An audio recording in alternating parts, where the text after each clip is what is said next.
우리 주님 곧 오십니다. 우리 함께 나눌 말씀 봅니다. 마태복음 24장 32절에서 36절.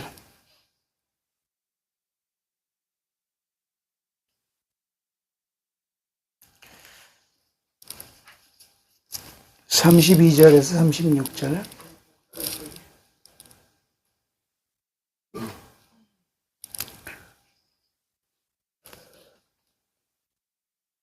같이 읽습니다. 시작.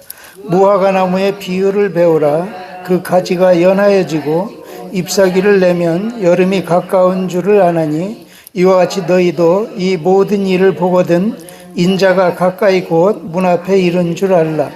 내가 진실로 너희에게 말하노니 이 세대가 지나가기 전에 이 일이 다 이루리라. 천지는 없어지겠으나 내 말은 없어지지 아니하리라. 그러나 그날과 그때는 아무도 모르나니 하늘의 천사들도 아들도 모르고 오직 아버지만 아시느니라. 아멘. 따라합시다. 무화과 나무 싹이 연하여지면, 무화과 나무 싹이 연하여지면, 이런 제목으로 좀 은혜를 나누려고 합니다. 우리의 궁극적 목표는 뭘까? 제가 여러 번 이런 질문을 드립니다만, 자식 잘 되고, 건강하고, 아프지 않고 살다가 가면 그게 좋은 거 아닐까요? 이렇게 생각합니다. 우리 예수를 믿는 우리는 그 믿음의 끝이 이 땅에 가 있으면 안 됩니다. 이 믿음의 끝이 어디에 가 있어야 되냐면 부활에 가 있어야 돼요. 부활. 그래서 누가 당신 소원이 뭡니까? 라고 물으시면 그냥 생각할 것도 없이 부활의 몸이 되는 겁니다. 이렇게 나와야 이게 진짜 예수 믿는 사람이라고 할 수 있습니다. 근데 이 부활이 되기 전에, 부활의 몸이 되기 전에 그 부활의 순간이 오기까지 그 남아있는 과정들이 있습니다. 이런 것들을 한번 살펴보려고 합니다. 3절에서 24장 3절에서 8절까지 한번 읽으면 3절에서 8절까지 시작. 예수께서 감난산 위에 앉으셨을 때에 제자들이 종령이 와서 가로되 우리에게 이르소서 어느 때에 이런 일이 있겠사오며 또 주의 임하심과 세상 끝에는 무슨 징조가 있사오리이까. 예수께서 대답하여 가라사대 너희가 사람의 미혹을 받지 않도록 주의하라. 많은 사람들이 내 이름으로 와서 이르되 나는 그리스도라 하여 많은 사람을 미혹해 하리라. 난리와 난리 소문을 듣겠으나 너희는 삼가 두려워 말라. 이런 일이 있어야 하되 아직 끝이 아니니라. 민족이 민족을, 나라가 나라를 대적하여 일어나겠고 처처에 기근과 지진이 있으리니 이 모든 것이 재난의 시작이라. 그러니까 우리가 항상 시간표를 이 소망에다가 두고 보면 이 땅의 그 여러 가지 뉴스라든가 흐름을 볼 수밖에 없어요. 그래서 우리는 전쟁 소문이 나면 이게 우리 재난의 시작인가 이렇게 봐야 돼요. 지금 전쟁이 많이 나요. 저희 태국과 캄보디아에서도 나고 인도와 파키스탄 사이에서도 나고 미국과 베네수엘라, 미국과 이란, 또 러시아와 우크라이나, 또 이스라엘은 이스라엘대로 레바논, 시리아와 전쟁을 벌이고 있고 중국은 대만과 긴장 관계를 계속 유지하고 있고 우리나라는 또 북한과 계속해서 어찌 될지 모르는 불안한 이런 날들을 가지고 있습니다.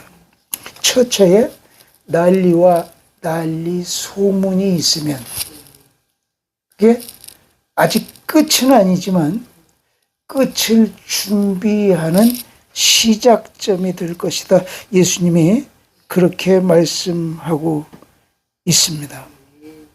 그러니까 이런 것을 성경적 가치관을 가지고 세상을 바라볼 수 있어야 됩니다. 이 난리와 난리 소문에 이어서 이제 요 실질적인 마지막 때가 되면 그때는 어떤 때가 오냐? 믿음을 유지하기 힘든 시간이 다가옵니다. 9절 10절 9절 10절 시작. 그때에 사람들이 너희를 환난에 넘겨주겠으며 너희를 죽이리니 너희가 내 이름을 위하여 모든 민족에게 미움을 받으리라. 그때에 많은 사람이 시험에 빠져 서로 잡아주고 서로 미워하겠으며. 여기까지만. 그때가 언제예요?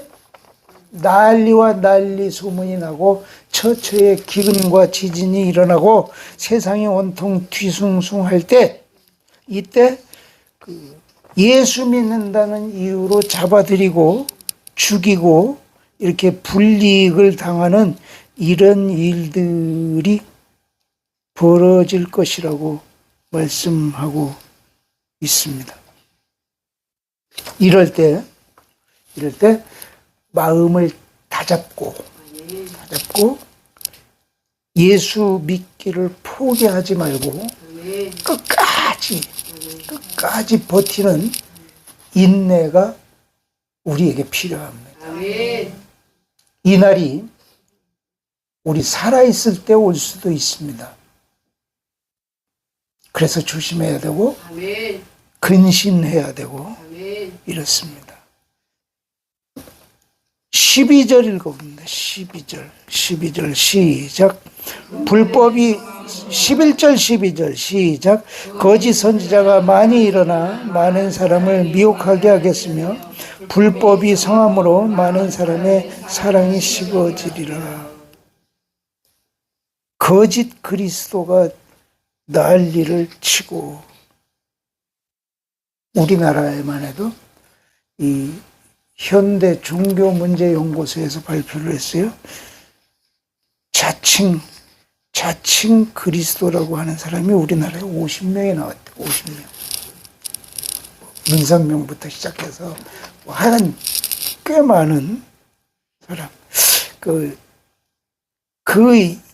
그런 이상한 종교에 빠져 있는 사람이 100만 명 이상이다. 제 얘기가 아니라 그 현대 종교 연구소 2단만 그 연구하는 거기서 발표한 이야기입니다.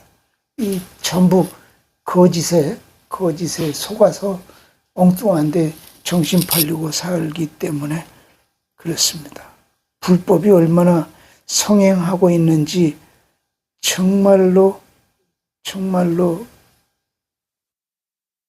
어려운 세상이 됐습니다.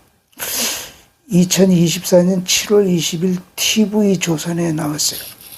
그때 그 보이스 피싱을 주제로 1시간짜리 프로그램을 했었는데 거기서 이런 얘기를 하더라고요. 모르는 전화로 전화가 걸려오면 먼저 말하지 말래. 먼저 여보세요 하고 이게 한 3초 분량만 내 목소리가 들려도 요걸 그 AI가 내 음색을 분석을 해서 내가 알고 있는 다른 사람의 전화번호를 해킹을 해서 그 전화를 걸어서 내 목소리로 그 사람에게 금전을 요구하거나 또는 여러 가지 불이익을 하는 이런 게 있다고 조심하라고. 그래서 실제로 이런 거를 당한 사람도 있다고 그럽니다. 그래서 조심하라. 5월 12일 날, 26년 5월 10일, 12일, 며칠 전에 매일경제에 이런 신문이 났어요. 우리 사진 가끔씩 찍다 보면 V 그러잖아요. V. 요것도 하지 말아라. 요거 하면 요즘에 이 카메라가 너무 발전을 많이 해갖고, 이렇게 하면 이제 이게 이 사진을 AI가 이 화면을 보정하는 프로그램을 대입하면 지문을 읽을 수 있답니다. 지문. 그래서 이 지문을 이용해서 범죄에 활용할 수 있기 때문에 이거 하지 말아라.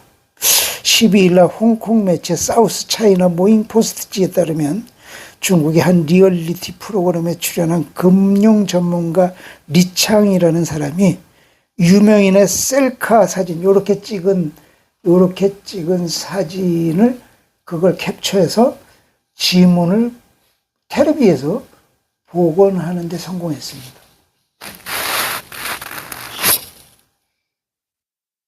고화질 카메라가 보편화되면서 V포즈만으로도 세부 정보를 재구성하는 것이 기술적으로 가능해졌다.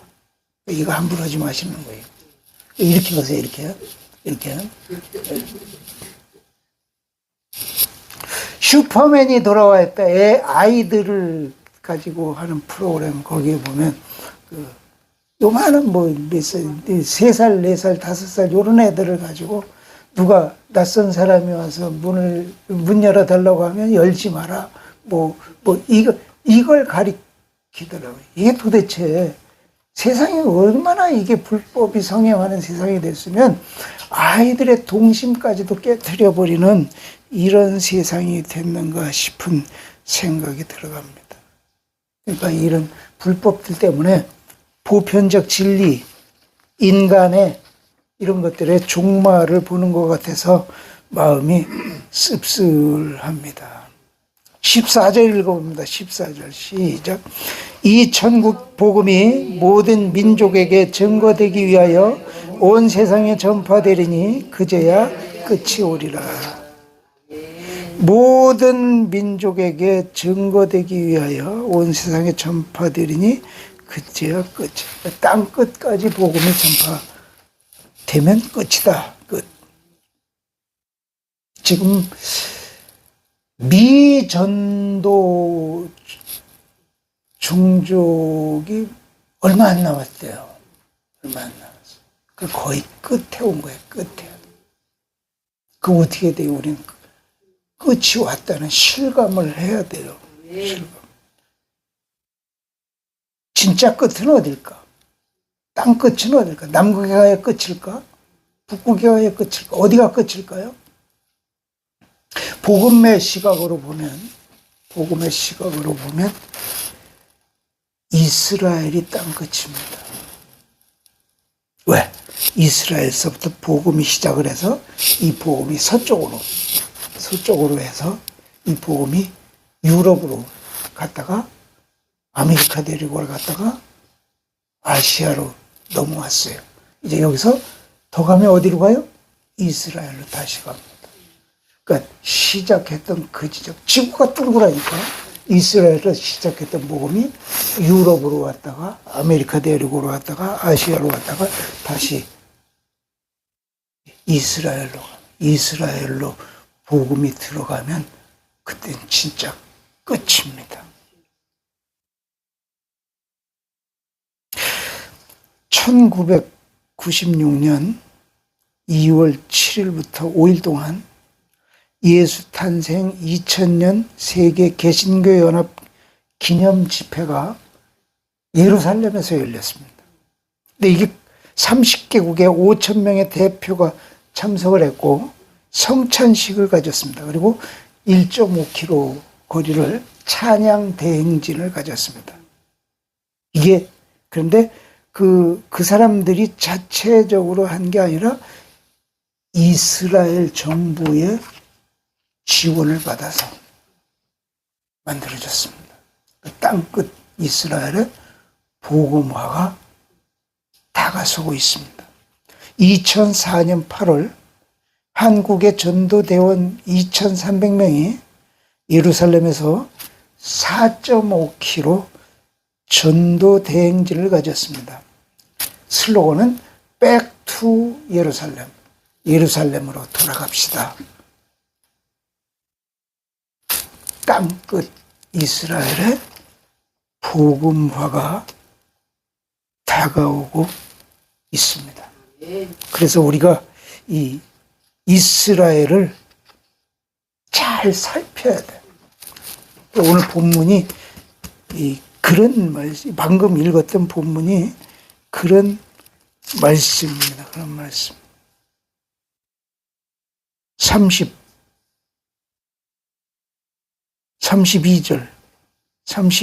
시작. 무화과 나무의 비유를 배우라. 그 가지가 연하여지고 잎사귀를 내면 여름이 가까워진 줄을 아나니. 이 무화과가 뭘까요?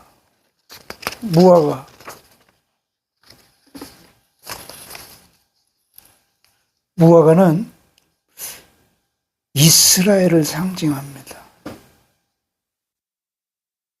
주보의 뒤쪽에 나와 있을 거예요.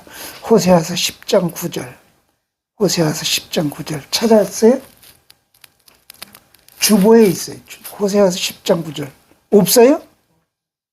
없나요? 없다고 그런 사람이 누구예요? 호세아 10장 9절 시작. 옛적에 내가 이스라엘 만나기를 광야에서 포도를 만난 같이 하였으며 너희 열조 보기를 무화과에서 처음 맺힌 첫 열매를 봄같이 하였거늘. 무화과가 이스라엘처럼 대입해서 말씀하셨다고 말씀하고 있습니다. 이 팔레스타인, 그러니까 이스라엘 지역의 대부분의 나무들은 다 상록수입니다. 그래서 겨울에도 잎이 떨어지지가 않습니다. 그런데 유독 이 무화과만큼만은 이 여름에 실과를 내고 나면 가을에 잎이 떨어집니다. 그리고 봄에 다시 잎이 나오고, 그 봄이 되면 무성해져서 여름이 되면 이 무화과 열매를 먹을 수가 있습니다. 유대인들에게는 매우 친숙한 나무입니다. 이 예수님도 무화과를 이스라엘로 상징하셔서 이 말씀하신 적이 있습니다. 마태복음 21장 19절 시작. 길가에서 한 무화과 나무를 보시고 그리로 가서 잎사귀 밖에 아무것도 얻지 못하시고 나무에게 이르시되 이제부터 영원토록 네게 열매가 맺지 못하리라 하시니 무화과 나무가 곧 마른지라. 여기 주님의 저주는 완악한 이스라엘을 상징하고 있습니다. 이스라엘, 그 당시에 예수님 당시에 이스라엘이 나무 열매 없이 잎만 무성했습니다. 당시 종교 지도자들은 믿음의 열매는 없으면서 외식적, 형식적 율법 신앙으로 포장된 자들, 이 무화과 나무를 저주하심으로써 이스라엘을 비유적으로 저주하시는 것을 볼 수가 있습니다. 예레미야서 없네요. 제가 읽어드릴게요. 예레미야서 24장 1절 2절 여호와께서 여호와의 전 앞에 놓인 무화과 두 광주리로 내게 보이셨는데 한 광주리에는 처음 익은 듯한 극히 좋은 무화과가 있고 한 광주리는 악하여 먹을 수 없는 극히 악한 무화과가 있더라. 이거는 그 좋은 무화과는 바벨론으로 잡혀간 유대인들이고 악한 무화과는 팔레스타인에 남은 그리고 애굽으로 도망간 유대인들을 가리킵니다. 그러니까 무화과 자체가 이스라엘을 상징하고 있다. 근데 이 무화과가 그렇다면 이스라엘인데 32절 뒷부분 보니까 그 가지가 연하여지고 무화과 나무 가지가 연하여졌어요. 이것은 이스라엘 독립을 위한 준비 기간을 의미합니다. 1917년 11월 당시 세계 최강 국가였던 영국의 외무부 장관 발포어가 발포 선언을 통해서 이스라엘 독립을 약속합니다. 이때부터 많은 유대인들이 팔레스타인으로 이주를 시작합니다. 키부츠 운동을 전개하면서 독립을 기다립니다. 가지가 연하여지고 그 뒤에 잎사귀를 내면 이스라엘 나라가 다시 독립할 것을 말씀하고 있습니다. 1948년 5월 14일 이스라엘이 독립이 됩니다. 나라 이룬 지 1900년 만에 일어난 기적입니다. 이 당시 영국의 유력 신문은 무화과나무 잎과 함께 이를 대서특필하면서 이제 주님 재림의 시대가 도래했다라고 논평했습니다. 하나님께서 이 이스라엘 민족에게 복을 주셔서 17세기 초까지만 해도 전 세계에 약 100만 명 정도에 불과하던 이스라엘 민족이 19세기 초에는 500만 명, 그리고 그 2차 대전이 벌어지는 그 살벌한 세상, 600만 명이나 죽은 이 살벌한 세상 속에서도 1,500만 명으로 늘어나게 하셨고 지금은 2,300만 정도 된다고 합니다. 이 기적 같은 이스라엘의 독립이 바로 하나님이 살아계신 증거가 될 수 있습니다. 나폴레옹이 밀라노의 대주교에게 하나님이 살아계신 걸 증명해봐라 라고 말을 했습니다. 그러자 주교는 유명한 말을 남겼습니다. 폐하, 그것은 이 땅에 유대인들이 살아있다는 겁니다. 유대인들이 살아있는 것 자체가 이 하나님이 살아계신 것이다. 누가복음 21장 9절 주보에 있어요. 같이 한번 읽어봐요. 시작. 이에 비유로 말씀하시되 무화과나무와 모든 나무를 보라. 싹이 나면 너희가 보고 여름이 가까운 줄을 자연히 아나니. 싹이 나면, 여기 모든 나무는 모든 나라를 상징합니다. 지금은 지구상의 모든 나라들이 다 식민지한 나라들이 거의 없어요. 다 독립이 됐습니다. 그래서 이 지구상에 식민지 국가는 없습니다. 그만큼 모든 나무 싹들이 다 난 시대가 됐고, 그러면 여름이 가까울 것이다 라고 말씀합니다. 이 여름이라는 히브리 원어가 카이츠라고 합니다. 카이츠. 이 최후, 끝이라는 단어가 캐츠라고 합니다. 캐츠.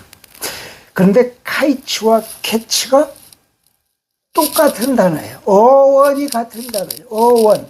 그러니까 여름이 가까운 줄을 아나니, 이 말은 무슨 말씀이냐면 끝이 가까운 줄 알라, 이렇게 우리가 받아들여야 됩니다. 이스라엘이 독립을 하면 끝이 가까운 줄로 알라, 이렇게 말씀하고 있습니다.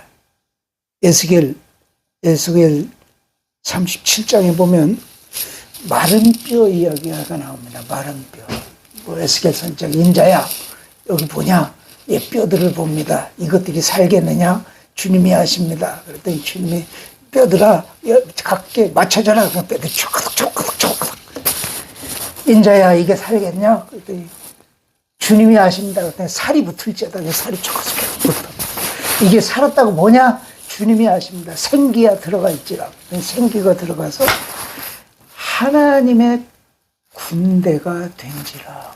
그러니까 이 마른 뼈와 같이 다 망해서 완전히 거꾸러진 이스라엘 나라가 다시 회복될 날이 올 것을 예언했고, 그리고 그 막강한 군사력을 가진 국가가 될 것을 예언한 것이 에스겔서 37장인데, 그 에스겔서의 예언대로 지금 이스라엘은 세계의 어느 나라도 그 나라의 국방력을 헤아리지 못할 만큼 막강한 군사 국가가 되어 있습니다. 지금 미국이 베네수엘라하고 전쟁을 하고 이란하고 전쟁을 조금 하고 나다 지금 안 해요. 왜 안 할까? 왜 안 할까? 미국이 보유하고 있는 미사일 숫자의 45%를 써버렸어.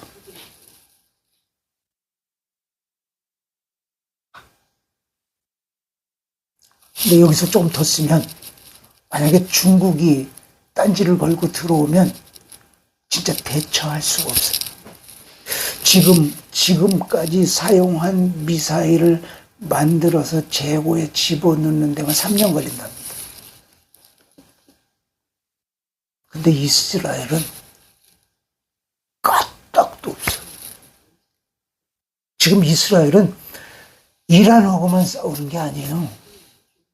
그 레바논, 시리아 계속 미사일 쏘요. 그래도 재고가 얼마큼인지 아무도 몰라. 자신 있는 거예요. 하나님이 이스라엘 나라를 이렇게 강한 나라로 만들었어요. 무화과 잎이 연화해지고 새싹이 나고 열매를 맺어서 하나님의 군대로 되기까지.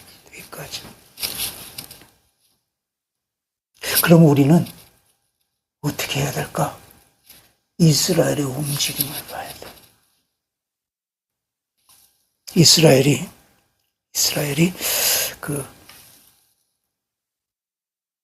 지난 시간도 했어요. 소원이 하나 있어. 소원은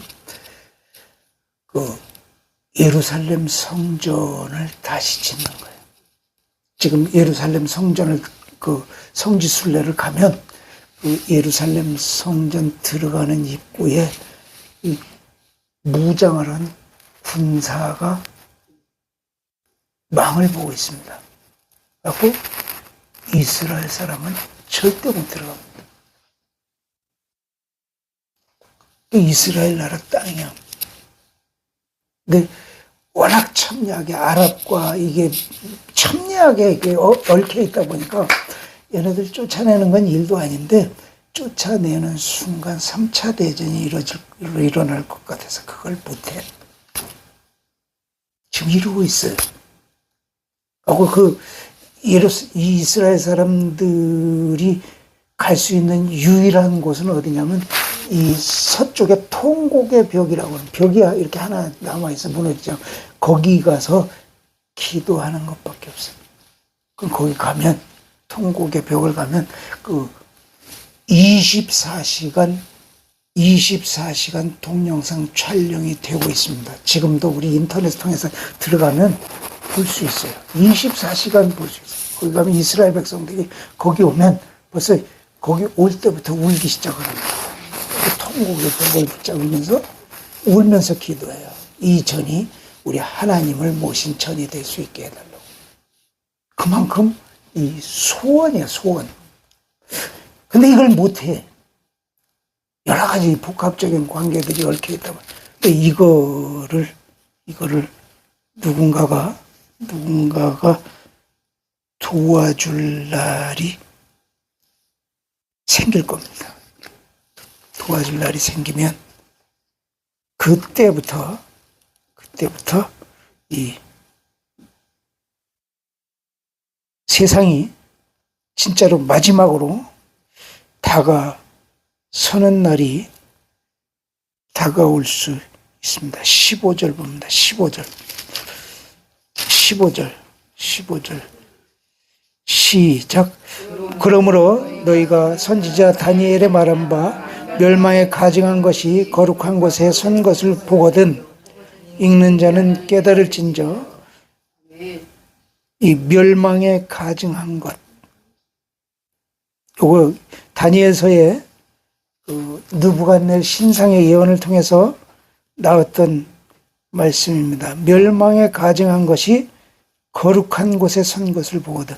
거룩한 곳은 예루살렘 성전입니다. 그러니까 이제 적그리스도가 나타날 겁니다. 적그리스도. 이 적그리스도는 세계를 통합해서 통치하는 통치자가 나올 겁니다. 이 적그리스도가 나와서 처음에는 이스라엘과 조약을 맺습니다. 왜냐하면 이 적그리스도도 돈이 필요해. 돈. 근데 세계에서 돈을 가장 많이 가지고 있는 사람들이 유대인이에요. 미국 경제의 절반 이상을 유대인이 소유하고 있다는 이야기가 있습니다. 세계의 모든 식량, 정보, 무기 이런 것들을 거의 독점하고 있다시피 하는 나라가 유대인입니다. 지금 이스라엘에는 이미 핵무기가 200기에서 300기 이상 갖고 있을 것이라고 세계 군사 전문가들이 이구동성으로 이야기하고 있습니다. 이만큼 이스라엘은 강한 나라예요. 근데 이 강한 나라임에도 불구하고 성전을 갖고 싶은 소망이 있어. 그거를 누가? 적그리스도가 도와주는 거예요. 적그리스도는 이스라엘의 힘과 돈이 필요해. 그 힘과 돈을 서로 윈윈해서 이 적그리스도가 세계를 통치하는 막강한 통치력으로 이 예루살렘 성전을 만들어주고, 그래갖고 처음에 3년 반 동안은 잘 나갑니다. 그러다가 이제 이 적그리스도가 이스라엘을 빠꾸시키는 이런 날이 올 겁니다. 이런 날이 오면 그때가 마지막 때가 되기 때문에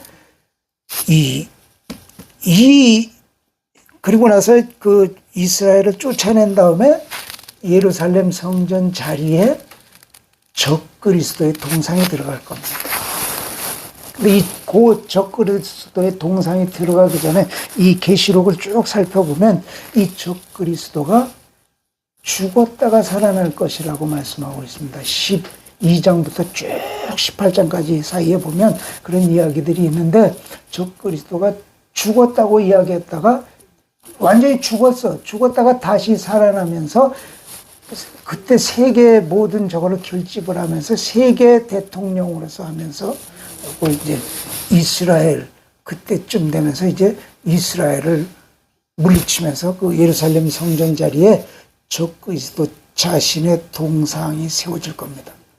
이때가 되면 무조건 산으로 도망해라. 왜? 이 산으로 도망하라는 이야기는 모든 그 매스미디어, 핸드폰 뭐 이런 거 다 끊어내고 산에 가서 굴을 파고 숨는 게 차라리 날 정도로 그런 세상이 올 거다. 올 거다. 그런데 그러기 전에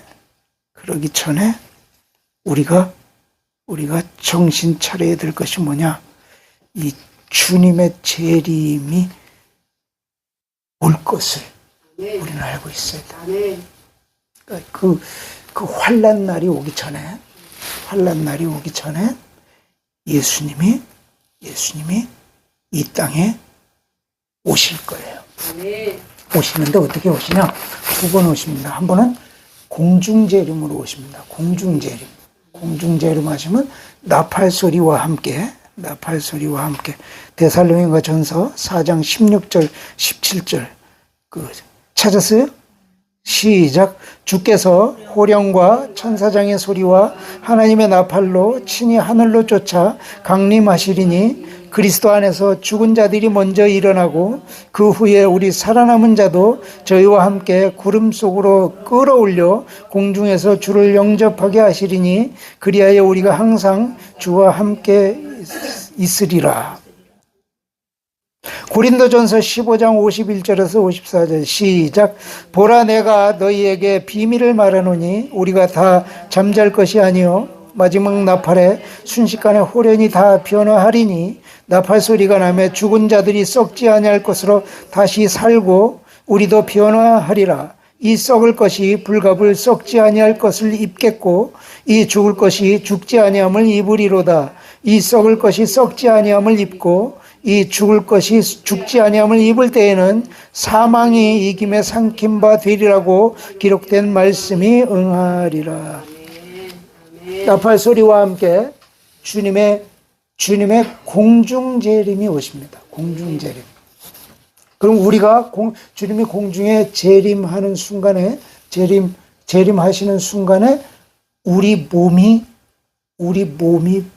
부활의 몸으로 바뀝니다. 아멘.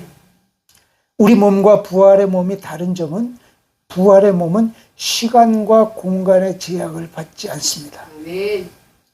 그리고 영원히 삽니다.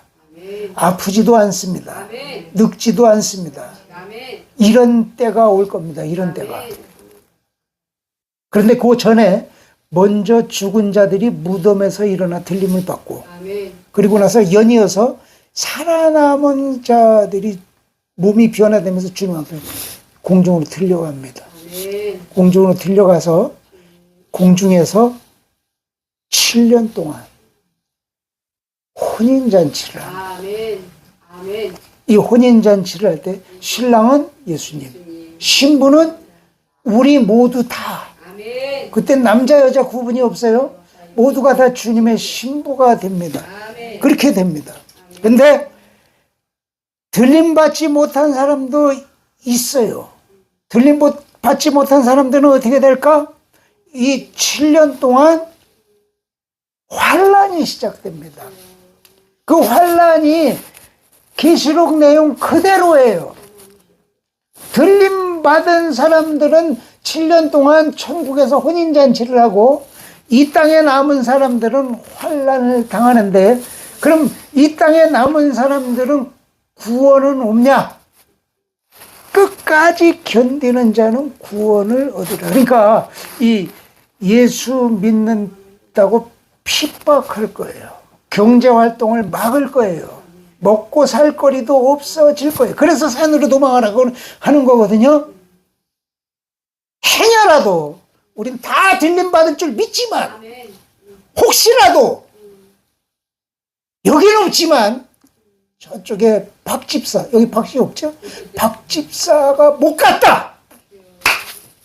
그러면 그때는 버텨야 돼요. 절대로 믿음을 포기하지 말고 버티면 끝까지 살아남은 자는 구원을 얻으리라. 그러나 이게 정말 힘들어. 정말 어려워. 이 어려움을 당하기 전에 우리 주님이 곧 오신다고 해서 그 주님을 신부처럼 기다리는 자세가 우리에게 아멘. 필요합니다. 아멘. 우리가 이 땅 살면서 돈 얼마 더 벌고 집 얼마 더 사고 이게 문제가 아니라 우리 주님 오실 때 아멘 주 예수여 어서 오시옵소서 이럴 수 있어야 된다는 겁니다. 이게 돼야만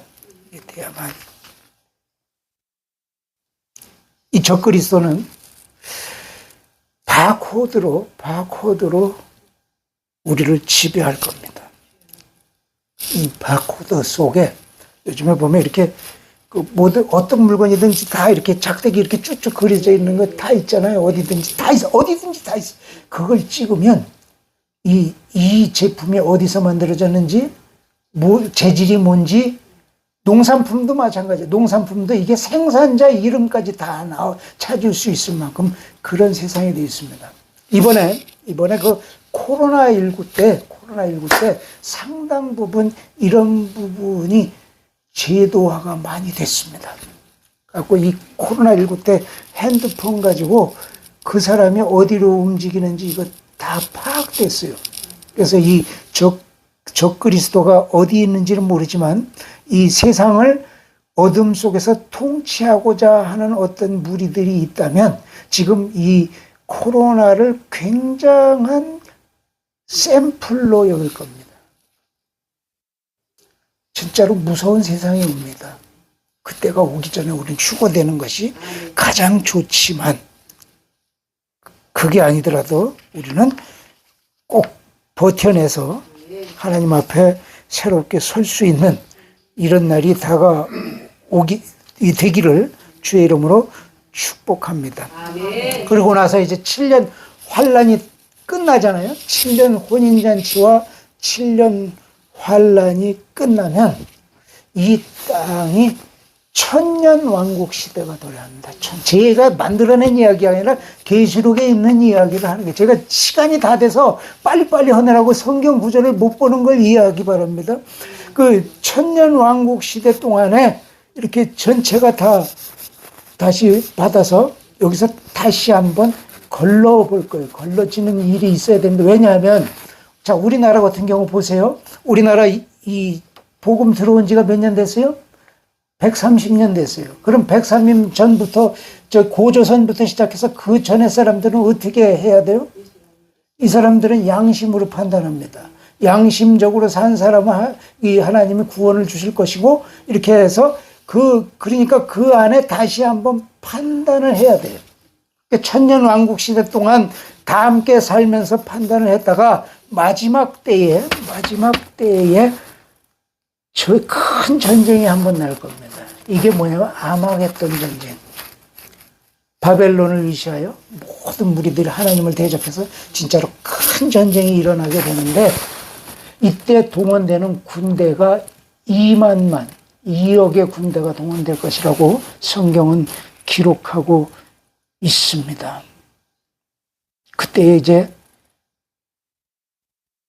계시록 20장 7절에서 10절, 천년이 참에 사단이 그 옥에서 놓여 나와서 땅의 사방 백성 곧 곡과 마곡을 미혹하고 모아 싸움을 붙이리니 그 수가 바다 모래 같으리라. 저희가 지면에 널리 퍼져 성도들의 진과 사랑하시는 성을 두르매 하늘에서 불이 내려와 저희를 소멸하고 또 저희를 미국하는 마귀가 불과 유황못에 던지니 거기는 그 짐승과 거짓 선지자도 있어 세세토록 밤낮 괴로움을 받으리라. 이 천년왕국 때 사단이 무적행에 갇혔다가 잠시 노연하는데, 그때 이 최후의 전쟁, 아마겟돈 전쟁이 일어납니다. 그리고 나서 이제 전쟁이 끝난 후에 이제 심판이 옵니다. 이 심판을 백보자 심판이라고 합니다. 이 모든 구원 얻은 그 사람들의 생명책에 예수를 믿었냐 안 믿었냐에 따라서 생명책에 기록이 됩니다. 거기 기록이 없으면 지옥, 기록이 있으면 구원. 그럼 구원 얻은 자들은 또 구원 얻은 자대로 내 책 한 권이 있어. 거기 내 평생에 다 기록이 다 있어. 거기 얹힌 대로 너는 몇 층? 너는 몇 층? 이게 3,000층이 있다고 하잖아요. 이 밑에 층에 있는 사람은 위로 못 올라가. 위에 있는 사람은 밑에 내려올 수도 있고 다 할 수 있어. 이런 차별적인 하나님의 영광을 가진 심판을 받게 됩니다.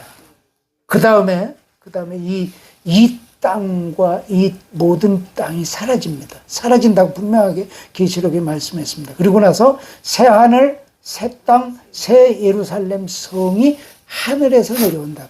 그 성이 이 길이가 18,000km, 세로가 18,000km, 높이가 18,000km. 우리 상상으로는 할 수 없는 어마어마한 크기의 성이 오면서 거기 새하늘, 새 땅, 새 예루살렘 세워서 영원한 하나님의 나라 속에 살게 되는 일이 마지막으로 적용됩니다.